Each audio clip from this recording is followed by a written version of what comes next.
1월 22일 복된 이 아침 하나님께서 우리에게 주시는 귀한 말씀은 누가복음 8장 1절에서 15절의 말씀입니다. 우선은 내 마음밭을 기경하라 라는 제목으로 같이 말씀 나누도록 하겠습니다. 그런데 예수님께서 나온 각 동네 사람들에게 비유로 말씀을 하시게 되는데 씨를 뿌리는 자가 그 씨를 뿌리러 나가는 그 장면을 통하여서 하나님 나라에 대한 그 말씀을 전하게 됩니다. 씨를 뿌리는 자가 그 씨를 뿌리러 나갈새 이제 4개의 밭에 씨를 뿌리게 됩니다. 더러는 길가에 떨어짐에 밟혀 공중의 새들이 먹여버립니다. 또 두 번째는 바위 위에 떨어지게 되는데요. 싹이 났다가 습기가 없으므로 말라버리게 되고요. 세 번째는 가시떨기 위에 떨어지지만 가시가 함께 자라서 그 기운을 막아버리게 됩니다. 네 번째는 좋은 땅에 떨어지게 됩니다. 나서 100배의 결실을 하게 되는 그 은혜를 누리게 된다라는 이 비유의 말씀을 전하게 되시죠. 이 말씀을 하시고 예수님이 들을 귀 있는 자는 들을지어다 라고 말씀을 하세요.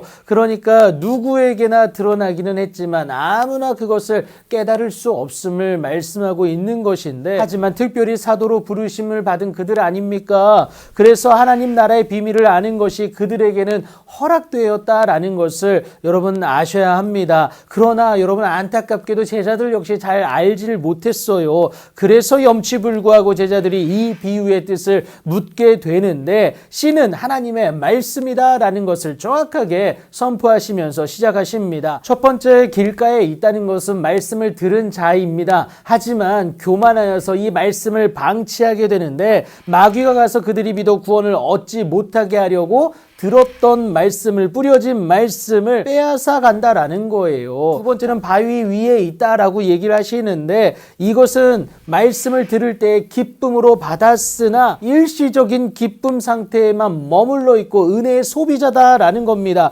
그러니까 잠깐 믿다가 시련을 당할 때는 어떻게 됩니까? 넘어지고 결국은 배반하게 된다라는 것이죠. 세 번째, 가시떨기에 떨어졌다라고 얘기하는 것은 말씀을 들은 자입니다. 하지만 지내는 중에 이 생의 염려와 재물과 향락의 기운이 막혀버렸다. 그러니까 여러분 이중적인 상태를 말하는 거예요. 여러분 하나님과 재물을 겸하여 섬길 수 없음을 예수님이 말씀하시지 않습니까? 그런데 여전히 재물에 대한 마음이 빼앗겨서 온전히 결실할 수 없음을 말씀하고 계신 것이죠. 네 번째, 마지막으로 좋은 땅에 떨어졌다라는 것은요, 착하고 좋은 마음으로 주의 말씀을 받아들였다라는 겁니다. 그러니 말씀을 듣고 지키어서 인내로 결실하게 된다라는 것, 삶의 변화가 있게 된다라는 것을 의미하고 있죠. 각 밭에 떨어진 하나님의 말씀이 차등이 있던가요? 아닙니다. 주의 말씀은 그대로예요. 그런데 결과의 차이를 가져오는 것은 무엇 때문일까요?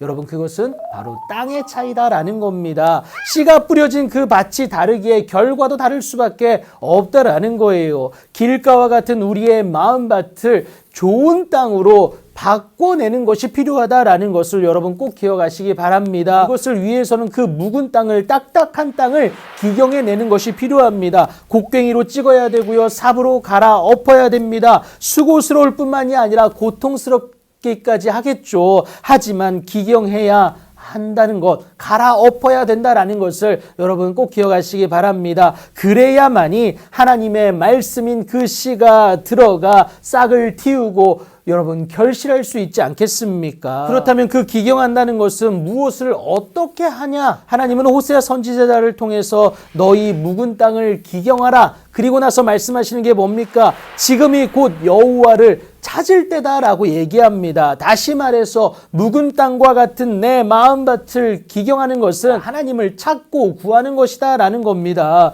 하나님께 가까이 나아가기만 하면 여러분 우리에게 복이 되지 않습니까? 하나님을 찾고 구함으로 우리의 마음을, 내 마음을 기경할 수 있는 여러분들 되길 축복합니다. 이것이 우리의 가장 먼저 된 첫 번째 작업이 되어야 합니다. 이로 인하여 기경된 우리의 마음밭을 마주하게 될 것이고요. 그래서 하나님의 때가 되면 반드시 거두게 되는 그 결실의 은혜가 저와 여러분에게 있게 될 줄 믿습니다. 그때를 기대하며 우선은 내 마음밭을 하나님의 말씀을 받아들이기에 부족함이 없도록 기경해 내시는 여러분들의 귀하고 복된 오늘이 되길 예수님의 이름으로 축복합니다.